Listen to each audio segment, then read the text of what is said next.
Picture this. You are lying on your back in a field, far from city lights, and the sky above you is doing something it almost never gets to do anymore. It is showing you everything.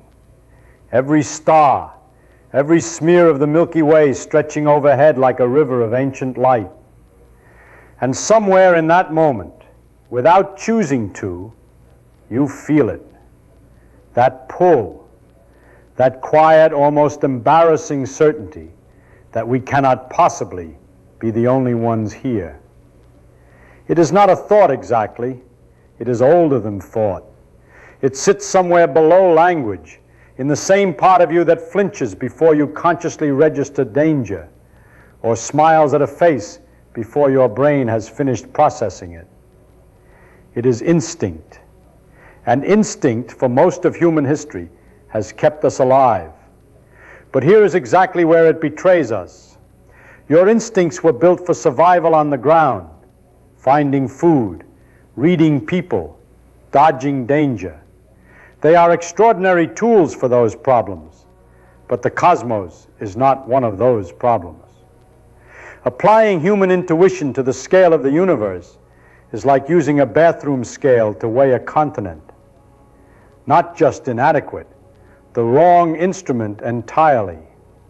And the moment you replace feeling with physics, the moment you sit down with the actual mathematics of distance, energy, and time, that comfortable assumption that someone must be out there collapses completely under the weight of 5 separate, merciless physical realities. None of them are opinions. None of them are pessimism. They are the universe telling you, in the clearest language it has, exactly what it will and will not allow. We are going through all 5 today. And I want to warn you now, by the time we finish, you might feel smaller than you ever have.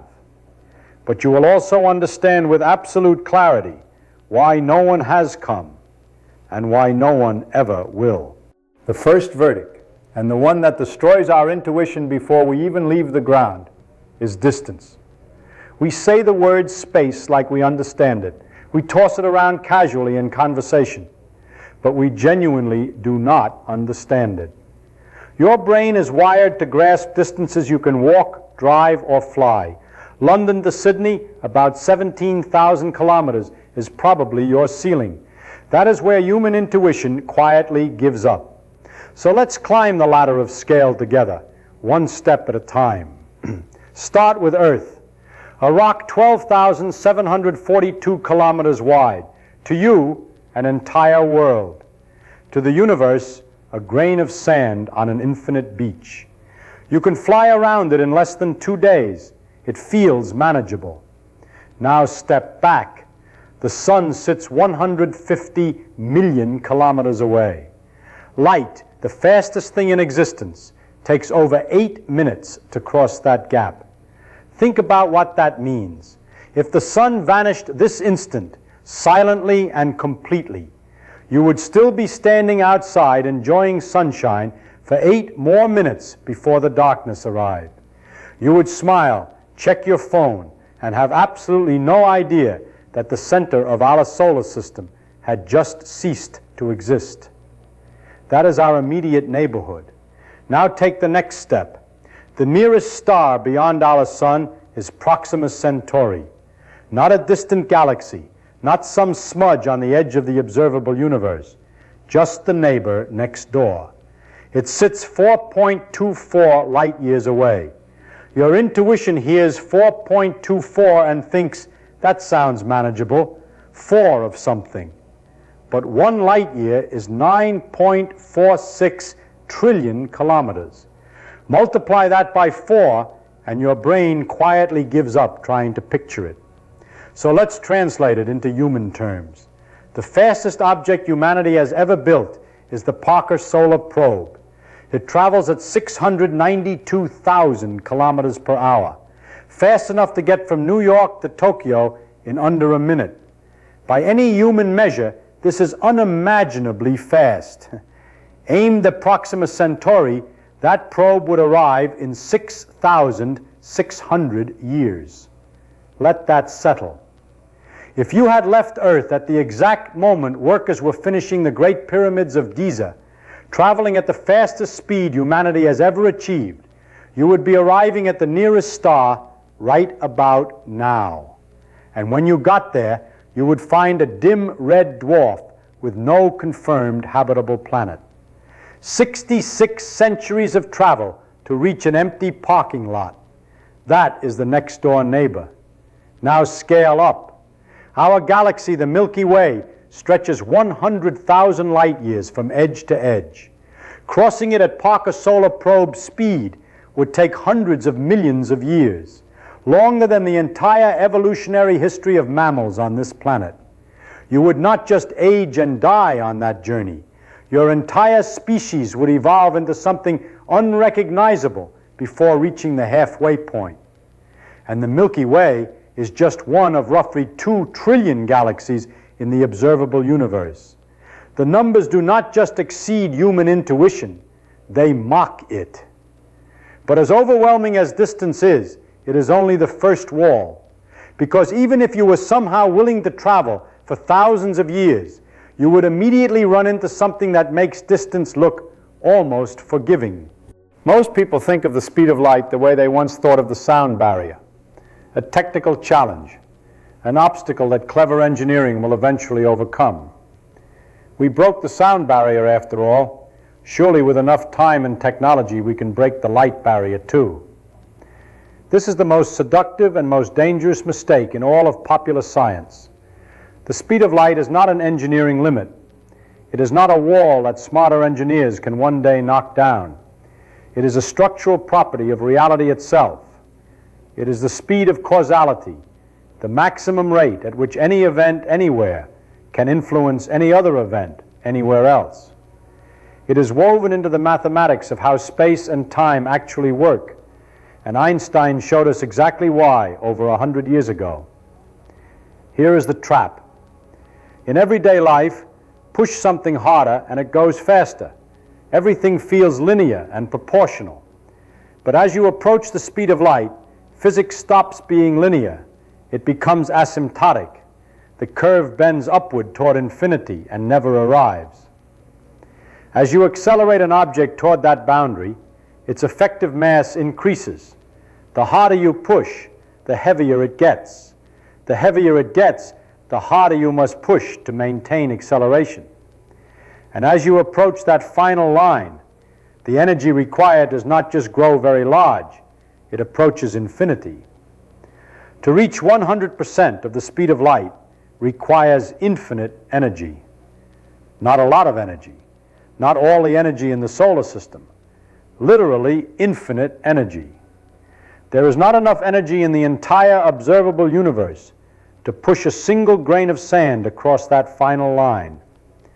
Not because we have not built the right engine yet, because the mathematics of space-time will simply not permit it under any circumstances whatsoever. You can get to 90% of light speed with enormous effort, maybe 99% with staggering resources, maybe 99.9999% if you harvested the output of an entire star. But you will never reach 100. The asymptote never touches the axis. The universe does not negotiate this and grants no exceptions for civilizations sufficiently advanced or sufficiently desperate. And here is what this means for the alien question. When people ask why aliens do not simply travel faster, the answer is not that they lack the technology. The answer is that they live in the same universe we do. They obey the same Einstein. No matter how ancient their civilization, no matter how many billions of years they have had to develop their science and engineering, that speed limit applies to them as absolutely as it applies to us. The laws of physics are not regional policies. They are universal. Let's grant every assumption. Someone solves the energy problem. They have the ship, the fuel, the technology. Now they face something no amount of engineering has ever fully conquered: the human body. We were shaped by millions of years of evolution for one specific environment, one gravity, standard atmospheric pressure, Earth's magnetic field filtering incoming radiation. Remove any of these conditions, and the body does not just struggle, it begins systematically dismantling itself. Space is an active radiation environment.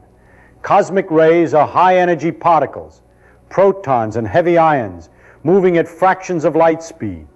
They do not bounce off your hull. They pass straight through it and straight through your body, snapping DNA strands continuously. Not as a rare event you might recover from. Every second of every day of the voyage. On a trip to Mars lasting several months, cancer risk rises significantly. On a journey lasting centuries, the accumulated damage would be fatal many times over. Shielding helps, but shielding is heavy, and heavy feeds catastrophically back into the rocket equation. In zero gravity, bones lose roughly 1% of their density per month. Muscles waste. The heart, no longer working against gravity, shrinks and weakens.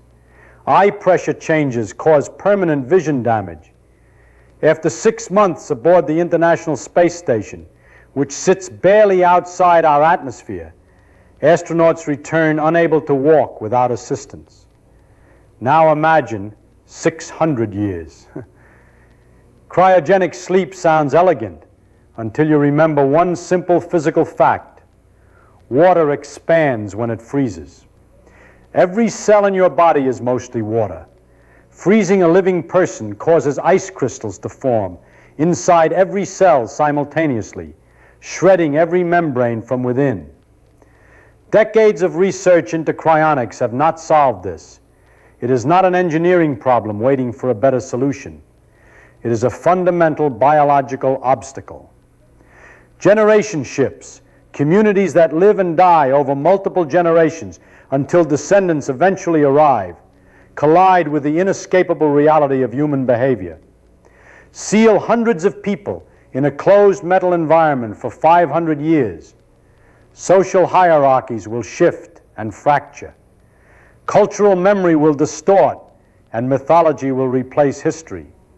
The original mission will become something disputed by factions with incompatible interpretations. Genetic diversity, already limited by a small founding population, will narrow dangerously. The people who arrive, if any social structure survives long enough for arrival to occur, will be biologically and culturally unrecognizable. Send machines instead? Silicon is not immune to radiation. High-energy particles flip binary states in memory, introducing errors that compound silently over thousands of years. Metal fatigues, circuits degrade. Micrometeoroids no larger than dust grains, but moving at tens of kilometers per second, strike the hull continuously with the energy of bullets. Over geological timescales, entropy is patient and thorough, and never takes a day off. Even our most sophisticated machines have lifespans. The galaxy is wider than any warranty. We have covered distance, the speed limit of causality, the tyranny of the rocket equation, and the fragility of biology. Any one of these is sufficient to make interstellar contact effectively impossible. But the fifth verdict operates on a scale so vast, it makes all the previous ones feel almost intimate. Humanity has been generating detectable radio signals for about 100 years. That means our electromagnetic bubble is currently roughly 200 light years in diameter. The Milky Way is 100,000 light years across. Our entire century of broadcasting occupies a sphere so small relative to our galaxy that calling it a drop in the ocean would be a dramatic overstatement. We are not shouting into the void. We are whispering into a hurricane. But the deeper problem is not geography. It is time.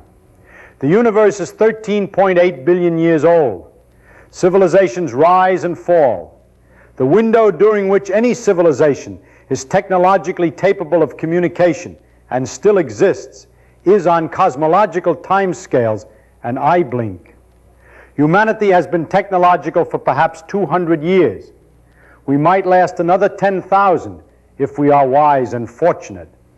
Against 13.8 billion years, that window is essentially zero. The chances that two civilizations exist simultaneously, within communicable range, at comparable technological stages, with instruments pointed in the right direction at the right moment, approach zero when you calculate them with honest numbers.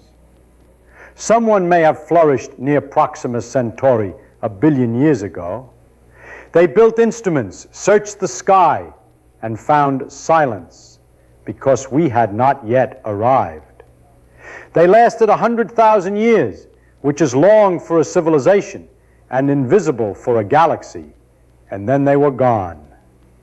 Their signals have long since passed us, before we had ears to hear them. Not even ruins remain on whatever world they called home. Someone else may rise near that same star 1 billion years from now. By then, whatever has become of humanity will be as alien to them as the creatures of the Cambrian explosion are to us. The tragedy of the universe is not that it is empty. It is that the guests arrive at different times to a party that lasts only a moment, inside a venue so enormous that even simultaneous guests would likely never find each other. Someone always raises this, the Navy footage. Objects accelerating from a dead stop to extraordinary speeds in fractions of a second. After everything we just covered, the idea that something has already solved all 5 verdicts and is here right now would be the most extraordinary discovery in human history. But let's apply the physics. Accelerating that fast generates thousands of G's of force. Biological tissue does not deform at that level.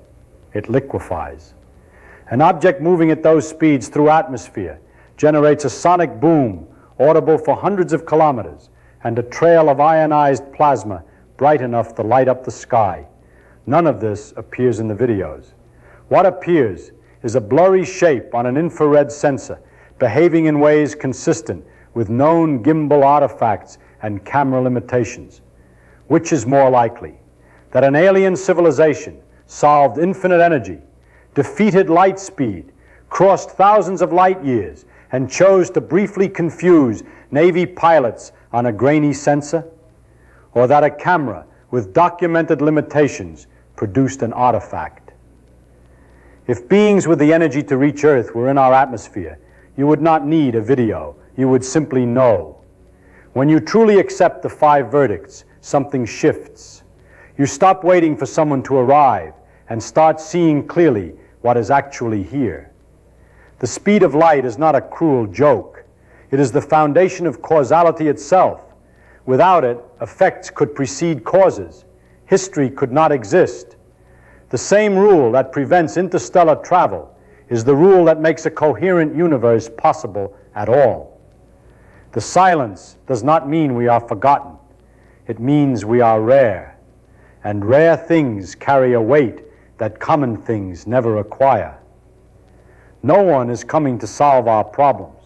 The universe has made clear in 5 ironclad ways that we work with what we have on the world we have. That isolation, when you sit with it, stops feeling like abandonment and starts feeling like purpose. We are not a rest stop on a busy interstellar highway. We are one of the universe's extraordinarily rare experiments in self-awareness. Matter that arranged itself over 13.8 billion years into something capable of looking back at the whole and asking how it works. The carbon in your body was forged inside a dying star. The same processes that built your atoms built the atoms of whatever has ever lived anywhere. We are connected not by ships or signals, but by origin, by the same laws running identically across every corner of existence. The verdicts are real and final. Distance, speed, energy, biology, time. But so are you, right here, right now, understanding all of it. The universe waited 13.8 billion years to produce something capable of comprehending its own silence. That is not a small thing. That is everything. Keep looking up.